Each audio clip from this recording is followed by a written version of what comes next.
હવે આપણે જોઈએ નેક્સ્ટ લેક્ચરમાં પ્રોટોટાઇપ. હવે પ્રોટોટાઇપ એટલે શું? ફોર એક્ઝામ્પલ આપણે મેં એક ફંક્શન બનાવ્યું, પ્રોટોટાઇપ કરીને આપણે એક ફાઇલ બનાવીએ .jsx કરીને. પછી હું અહીંયા એકલું પ્રોટોટાઇપ નેમ નહીં, તો હું અહીંયા બાજુમાં વન કરીને બી આપું છું. બિકોઝ આપણે આની અંદર એક ફંક્શન આવે છે પ્રોટોટાઇપ કરીને, એટલે બંને અગર જો સેમ નામ હોય ને તો આપણને ફાઇલ કદી રન કરવા દે નહીં. તો અહીંયા આપણે શીખીશું RCC, રિએક્ટ ક્લાસ કમ્પોનન્ટ. શું અત્યાર સુધી આપણે શું કરતા હતા? RFC કરતા હતા, રાઈટ? બટ હવે આપણે અહીંયા RCC કરીશું. શું?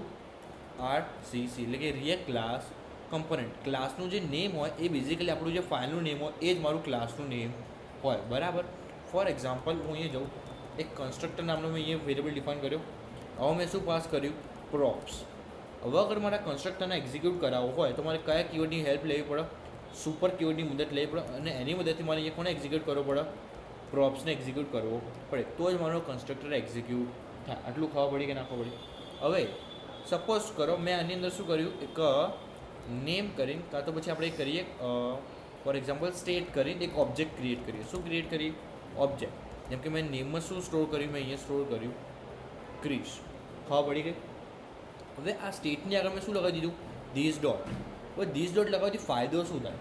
ફાયદો એ થાય, સપોઝ કરો મેં અહીંયા ધીસ ડોટ લગાવ્યું નથી, તો હવે સપોઝ કરો મારા આગળ સ્ટેટની વેલ્યુ આગળ મારા રિટર્ન ફંક્શનમાં એક્ઝિક્યુટ કરવી હોય તો ડાયરેક્ટલી પોસિબલ જોબ લાગી ગયું. ધીસ ડાયરેક્ટલી પોસિબલ નથી, તો એના માટે મારે આગળ શું લગાવવું પડે?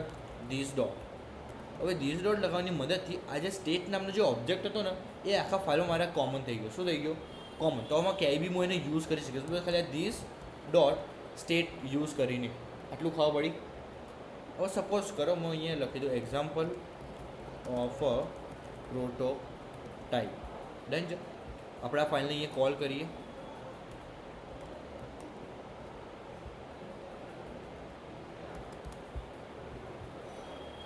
આપણા પ્રોજેક્ટને રન કરી લઈએ. CD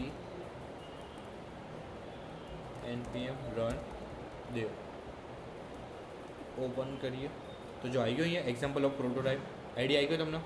હવે ફોર એક્ઝામ્પલ હવે મારા અહીંયા પ્રોટોટાઇપનો યુઝ કર્યો. Prototype means what? હવે સમજો આટલો મારો કોડ હતો ઓલરેડી. હવે આ તો કોડ નાનો છે. હવે કોડ બહુ મોટો હોય, ફોર એક્ઝામ્પલ 100 લાઇનનો હોય કાં તો 200 લાઇનનો હોય. તો હવે સમજો મારે આની અંદર કોઈક નવો ફંક્શન એડ કરવો છે, ગ્રીટિંગ નામનો. કયા નામનો? ગ્રીટિંગ નામનો. તો હું શું કરીશ? પહેલાં તો કોડની લાઇન નીચે કરીશ, પછી ગ્રીટિંગ નામનું ફંક્શન બનાવીશ, પછી એ ફંક્શનને ક્યાં કોલ કરીશ? અહીંયા કોડમાં શું કરીશ? કોલ કરીશ. ટાઈમ જાય, મહેનત જાય, અને મારે વારંવાર કોડ લખવો પડે છે. સો ઇન્સ્ટેડ ઓફ ધેટ આપણે શું કરીએ? પ્રોટોટાઇપનો યુઝ કરીએ. મારા ફાઇલનું નામ શું છે? Prototype 1, right? તો કોડની બહાર અહીંયા હું લખીશ પ્રોટોટાઇપ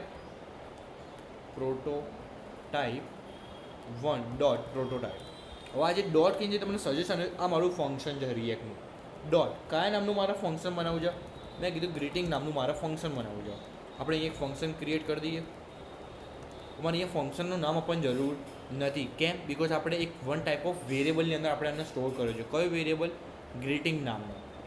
તો હવે હું અહીંયા આની અંદર હું ફંક્શન હું રિટર્ન કરાવી શકું છું. શું રિટર્ન કરાવું છું અહીંયા હું? તો કલી ટિલ્ડવાળી સાઇડમાં અહીંયા મેં શું કીધું કે હેલો, પછી ડોલર કલી બ્રેકેટમાં મેં શું કીધું અહીંયા? This dot state. પાછા આપણે કયા નેમ નામના વેરિયેબલને એક્સેસ કરવું છે? ડોટ શું કીધું? નેમ.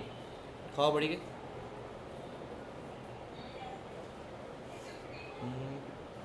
એવું તો આપણે અહીંયા ધ્યાન નીકાળતો. ડન છે. હવે સપોઝ કરો મારે આગળ આ કરીએ H2માં કલી બ્રેકેટોમાં શું આ ફંક્શનને કોલ કરવો તો કેવી રીતે? ધીસ ડોટ ગ્રીટિંગ નામનું ફંક્શન ડાયરેક્ટલી આપણે આવી રીતે કોલ કરી શકાય. ખબર પડી ગઈ? તો જો આવી ગયો અહીંયા મારું હેલો ક્રિશ. આને કહેવાય પ્રોટોટાઇપ. એટલે કે જ્યારે તમે કોડ લખતા હોય એને એ ટાઈમે તમે ફંક્શનને બી ડિફાઇન કરી શકો છો, અને ત્યારે તમે એના અંદર જે બી તમારું કામ છે તમે ત્યાં કરી શકો છો. પછી તમે જ્યાં બી રિક્વાયરમેન્ટ હોય તમે ત્યાં એને શું કરી લો? કોલ કરી લો. ખબર પડી ગઈ? સિમ્પલ લેંગ્વેજમાં આને કહેવાય પ્રોટોટાઇપ.